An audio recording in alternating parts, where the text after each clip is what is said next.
Welcome back to the deep dive. If your inbox, your calendar, maybe even your analytics dashboards feel less like useful tools and more like black holes, like places where crucial customer intent just seems to vanish, well, you're definitely not alone. We're here to give you that shortcut. Cut through the information overload, get right into actionable knowledge. Today, we're really digging into first-party event data. Specifically, how smart organizations think about those high-profile NFL event invites are using really precise RSVP tracking to, well, take back control. So our mission for you, the listener, is to get how organizers can genuinely own the engagement signal, how they turn a simple invitation into something strategic, like a data-rich asset. That's exactly it. That's the essential pivot we're seeing. I mean, for too long, organizations have had to rely on these third-party platforms that, filter or abstract or sometimes just own the data about who engaged with what and when. This deep dive really shows you the mechanism to just bypass those gatekeepers altogether. It's about getting true insight fidelity, making sure the data tracking process is actually the engine of the event itself. Okay, let's dive right in then. The foundation, first-party data collection. The whole strategic idea here rests on, well, data sovereignty, right? The research we looked at makes it super clear. The goal isn't just like tallying up RSVPs. The real mission is to track RSVPs per invitee and enrich each game with context. And that approach turns what seems like a basic logistical thing into a really high-powered analytics system. And what's fascinating there, I think, is understanding the strategic benefit. When you capture that first-party data right at the moment of interaction, like when the fan opens the invite, clicks on the details, or registers their intent, you establish a direct relationship.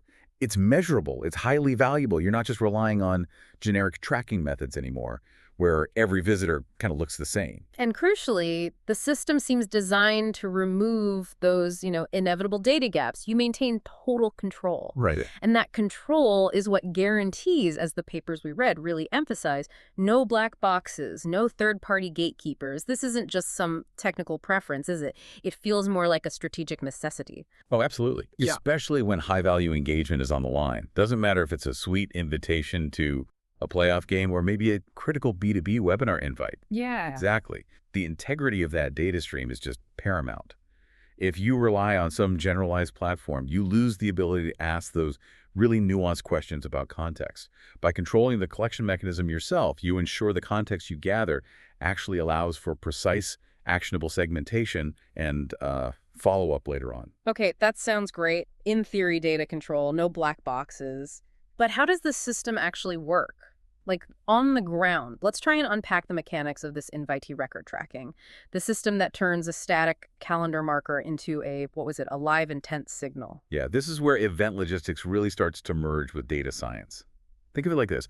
When an invite is sent, it doesn't just fire off a generic link. It actually creates a unique individual record tied specifically to that recipient. You could call it, a digital fingerprint or maybe a personalized key.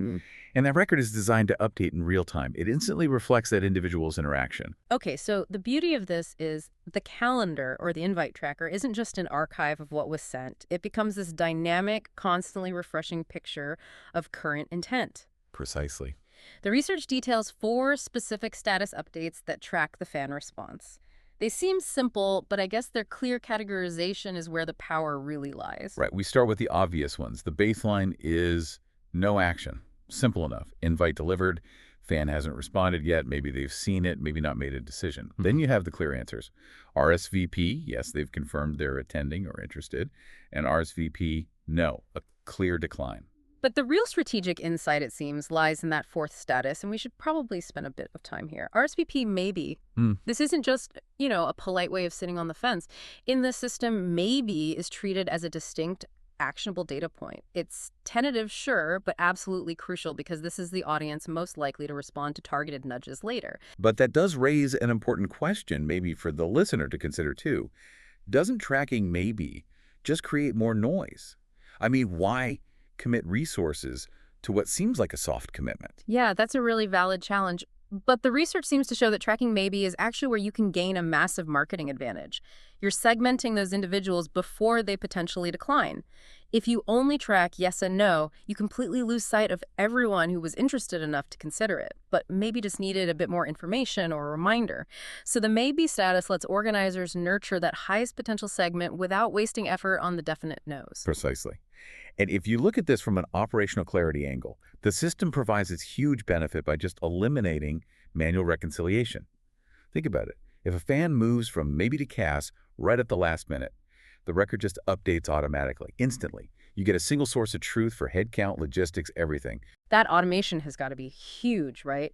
Because that's where errors always creep in and time gets wasted comparing spreadsheets across different departments, trying to figure out who's actually coming. Exactly. This system ensures the data state is always current. It provides clean input for catering, seating, follow-up comms, everything. Spot on. Now, tracking the RSVP status, that's just the first layer of intelligence, it seems. To make that data truly useful, we have to talk about enhanced event data. This is about taking those base game details, the date, the opponent, and making them dynamic resources for context and storytelling. Yeah, absolutely.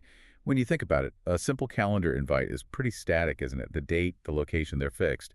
But if you're using first-party tracking, you actually have this opportunity to transform that static event into a rich, living asset, something that stays useful for the fan long after they've decided whether to RSVP or not. So how does that enrichment happen practically? It relies on layering in specific types of dynamic content. Let me start with the logistical one, week grouping. Right. Week grouping sounds simple, but it's strategically valuable. For events like NFL games, placing every game within the season's rhythm, week 1, week 8, whatever, gives immediate context. Where are we in this season? It helps the organizer segment invitations differently, maybe based on early season excitement versus those critical late season matchups. Okay, that makes sense. Next, there's team information. This sounds like where you inject the visual stuff, the identity, into the invite itself. Exactly. Adding high-res logos, direct links maybe to opponent stats, relevant context about that specific matchup, it makes the invitation instantly recognizable, and it adds depth without making the fan hunt around elsewhere for info. And I guess this enrichment is necessary for that whole storytelling component you mentioned. Yeah, it keeps the fan engaged with the content object itself. It means the invite isn't just, trash in their inbox once they've clicked yes or no. It becomes this kind of dynamic hub of information they might actually revisit. Okay, my favorite enhancement, and the one that really screams system integration to me, is stats and scores. The research specifically mentioned incorporating results and performance data using public APIs. I think ESPN was the example. Yeah. This means keeping outcomes current even after the event is over. I mean, I'm fascinated by that level of integration. That sounds like it could be a heavy lift for the organizer, constantly pulling live data. How does that kind of enrichment actually impact the fan experience and, maybe more importantly, the organizer's effort? Well, that's where modern integration techniques really shine. It relies on stable, often public APIs, sometimes webhooks. The system's set up to pull that data automatically, pretty much instantly. So the fan sees the latest context without the organizer having to manually update like 50 different event pages or records. It turns these static events into what the research called dynamic content objects. They stay valuable before and after kickoff. You're basically creating persistent content that fans might actually return to, giving you continuous engagement signals. Okay, so let's boil this down. What does this all mean for you, the listener? If we synthesize these two systems, the precise RSVP tracking and the enriched game data, what's the ultimate yield? Well, it's a powerful, proprietary, first-party analytics layer that you completely control. That's the strategic payoff. Yeah. Because you own the signal and the context, you can immediately start measuring real intent based on that specific RSVP status. You can finally move beyond those generic bulk emails. Right, you can segment your audience with almost surgical precision. Like you could group everyone who said yes for just the logistical reminders, and then group those really crucial maybe attendees for hyper-targeted content. Maybe send them an exclusive video about stadium improvements or a deep dive into the opponent's weaknesses, something to nudge them over the line. Exactly. And once you have those targeted segments, you can trigger highly relevant follow-ups almost immediately. This targeted communication, instead of just spamming everyone, is how you convert that soft intent into hard commitment. It dramatically increases efficiency, too, because your marketing efforts are only hitting people who've already shown a pretty high level of interest. Okay, so to tie this all together, using the summary benefits from the research we looked at, this integrated system delivers three key things. First, Own the signal. You get direct, transparent data with your fans, no third-party interpretation getting in the way. Hmm. Second, operational clarity. Those auto-updating RSVP states, they dramatically cut down the reliance on manual spreadsheets, reconciliation work, leads to more efficiency, fewer errors. Absolutely crucial. And finally, actionable context. Those enriched data layers, the weak groupings, team info, the scores, they turn your basic event records into valuable, dynamic content objects. They keep driving engagement long term. At the end of the day, this whole approach is about controlling the narrative and the data flow, right from the beginning to the end.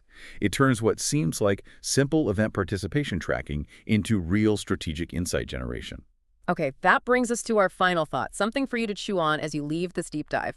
The core insight here, I think, is that the system deliberately dedicates resources, creates distinct status records, just for that tentative response. Maybe. It treats maybe as a live intent signal that's actually worthy of dedicated strategic effort.